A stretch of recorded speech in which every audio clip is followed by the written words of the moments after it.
in the midst of stewardship season.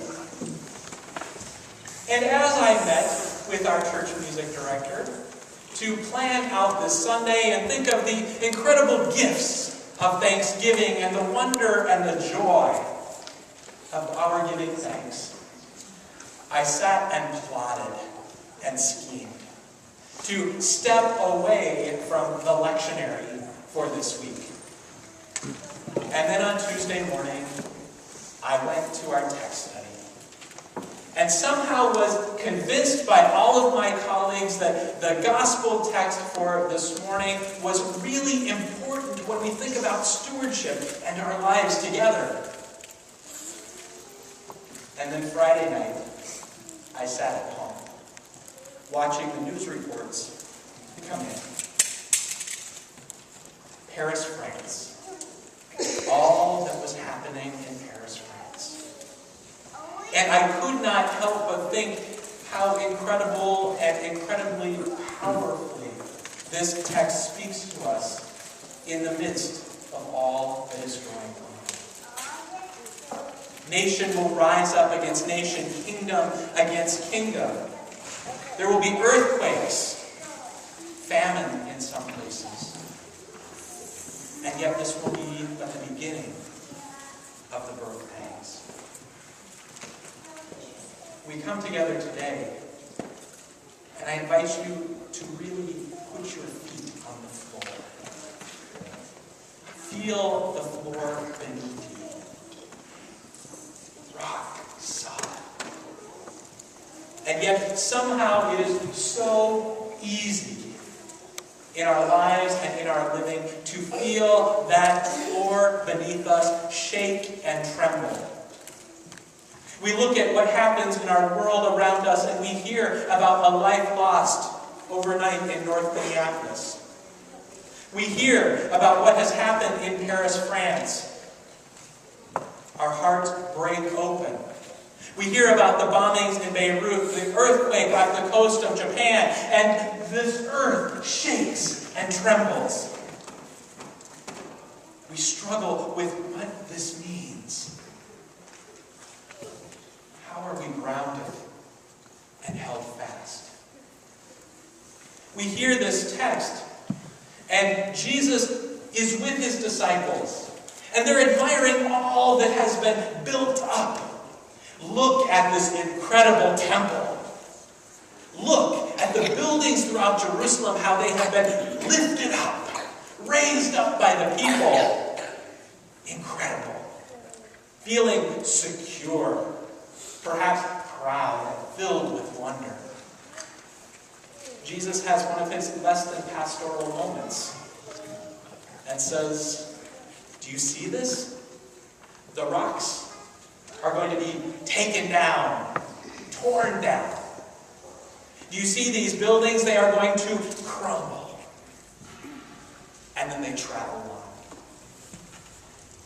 He is not very caring and compassionate, but rather is stating something that he sees happening in the world around them. He knows the history and the story of the Maccabean War, where the Jewish people rose up against Rome, where there was death and destruction, and yet hope in the midst of it. The story of Hanukkah, born in that the light continues. He looks now at the temple and he realizes that things are getting worse in their midst. But yet he sees that there will be a light and a promise that breaks through. Hope that continues. Then they end up at the Mount of Olives, sitting and looking back across at the temple. And 4 of these disciples say, Jesus, could you tell us when this is going to happen? Now, there's uncertainty about why they would ask this. Maybe they want to store up water and create their basement cellar where they've got their life vests and all of their emergency rations. Maybe they want to head out to Qumran or one of the communities in the hills to make sure that they're away. Maybe they want to make sure that their family is safe. Maybe they're trying to shore up themselves for what lies ahead. interestingly, Jesus doesn't really answer their question.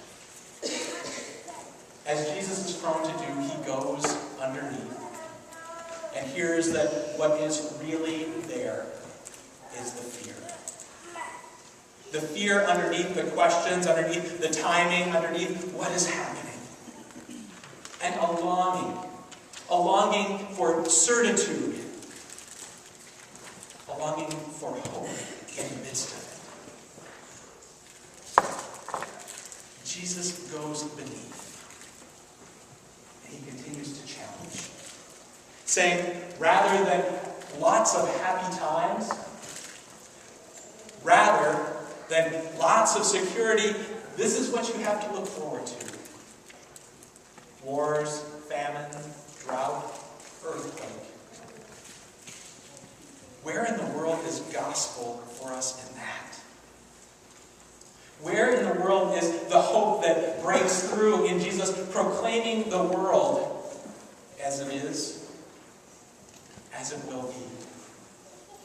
Where is the hope when Jesus himself is looking back at the temple saying it's going to be destroyed, knowing that he is on a journey to the temple, to Jerusalem, and his own life will be lost? Where is the hope? And every generation tells the story. Struggling, wondering. The earthquakes continue to come. The tsunamis wipe out places in Asia. There are tornadoes in the Midwest. Hurricanes along the shore. Poverty continues. Nation rises against nation. Kingdom against kingdom. And yet we continue to tell a story that goes beyond that. A story that will center us over and over again that death and destruction do not have the final word. That war and famine and drought will not defeat us. That when God comes among us, God's word is a word of love and compassion, and it centers us again and again. It leads us through death to the other side of life. That becomes the incredible witness and the promise that breaks through each and every time. But in the midst of it, boy, it is hard to hear. In the midst of it, our hearts are broken. We feel like we can't do enough. We change our Facebook pictures to show a flag or a picture that may give solidarity or hope. We write a letter to a friend that we had contact with in a while, hoping that they're okay. We do these little things because in the midst of the darkest hours, we want to believe, we want to know that there is hope beyond hope, life after death, that fear does not have the last word. And then we come into this space, a sanctuary, that we might be buoyed up, the gospel might break into our lives. That for a moment, fear might be dismissed.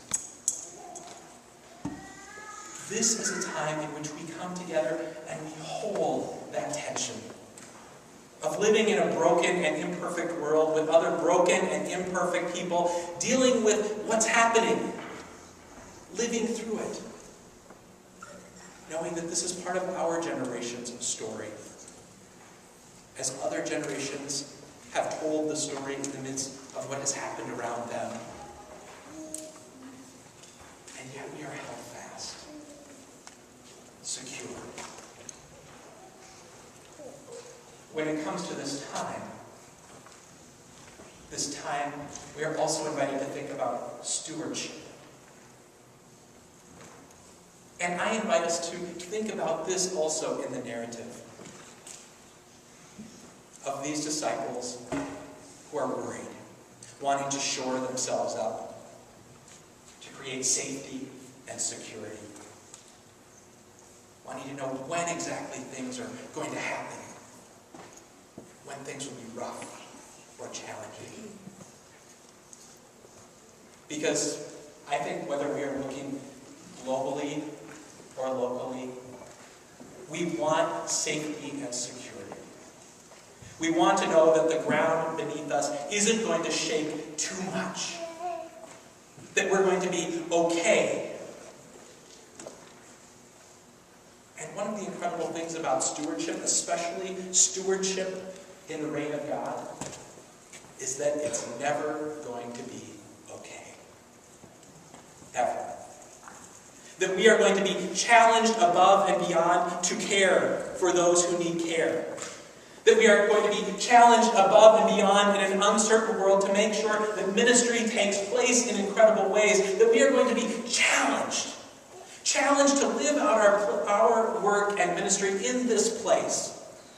And you know what? Even if the rocks fall, even if the electricity needs a new breaker, the plumbing needs to be fixed, new things need to happen in the church, God is still there in the midst, working incredible work, doing incredible things, and claiming us from despair.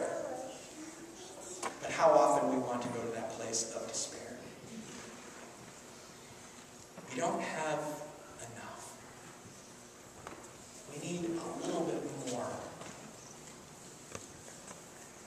We want to make sure that our health care is in place, our children's college funds. We want to make sure there's enough for retirement. We want to make sure the house mortgage is paid down or paid off. The list goes on. We want to make sure that our hearts aren't broken or broken too easily. We want to make sure that when we step out and take a risk, that it's a guaranteed risk or as close to it as you can get. The peace that Jesus reminds us of is that this world is an imperfect, uncertain world. And yet every day we step out into it. We step out into it and we hope that the ground will hold us fast.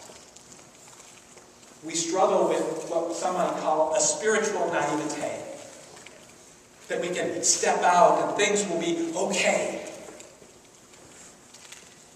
Whereas Jesus confronts us and says, it's never going to be okay. Ever. And yet, it is precisely into this messed up, crazy, desolate, struggling world that God becomes incarnate. That God takes on flesh, that God cries with us, as we heard recently, that God struggles with us, that God speaks out for justice, and God claims us in the cross. Holding us close, challenging us to be a new people. My guess is each and every one of us bring in our struggles today. Each and every one of us bring in our hurts and our wounds. Each and every one of us are coming with a longing for peace or hope. And Jesus challenges us to look across, to look around, and see what's happening.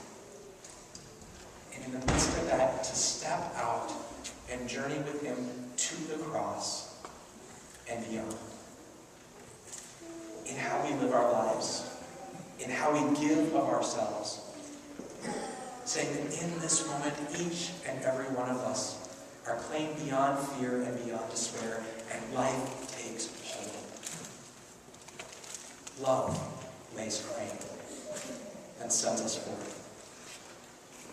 This day and always,